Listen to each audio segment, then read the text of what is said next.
उस लड़की को एक जादुई ब्रेसलेट ने चुना था। जब वो ब्रेसलेट लेकर भागी तो एक अजीब शक्ति अचानक उसे खींच ले गई। जब लड़की को समझ नहीं आया कि क्या हो रहा है तो उसने दूर से एक बुरे आदमी को गुजरते हुए देखा। इससे लड़की को एहसास हुआ कि ब्रेसलेट कोई आम चीज नहीं है। इसलिए ब्रेसलेट की सच्चाई जानने के लिए वे मैप की दिशा में एक गुफा में गए, लेकिन वहां सिर्फ कुछ मूर्तियां थीं और कुछ नहीं मिला। अचानक जब सब हैरान थे तो उस जिज्ञासु बच्चे ने अचानक एक स्विच खींच दिया। उसने उनके रिएक्ट करने का इंतजार नहीं किया और फिर आसपास के पत्थर के दरवाजे धीरे धीरे बंद होने लगे।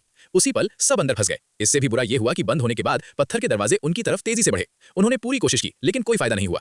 अचानक शियाओ कियांग ने देखा कि बीच में एक गुफा है। उसने जल्दी से सबको उसमें छिपने को कहा। जब उन्होंने अपनी आंखें बंद करके अपने भाग्य का इंतजार किया तो पत्थर की गुफा अचानक ढह गई और कुछ लोग नीचे गिर गए। जब सब डर गए तो वे धीरे धीरे होश में आए। उनके सामने का नजारा देखकर वे चौंक गए। उन्होंने देखा कि उनके सामने एक विशाल प्राचीन रहस्यमयी शीशा था और उसके बीच में लंबे समय से खोया हुआ गोल्डन सिटी था।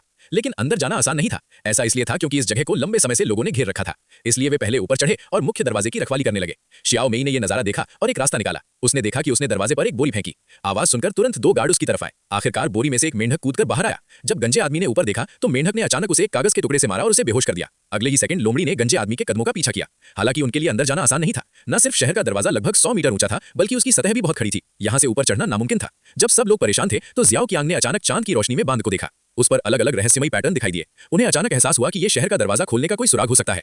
आखिरकार उन्होंने उससे जुड़ा स्विच खींचने की कोशिश की। नतीजतन शहर का मोटा दरवाजा सफलतापूर्वक खुल गया। जब सब लोग शहर में चले गए तो जियाओ मेई ने टॉर्च एक बंदर को दे दी।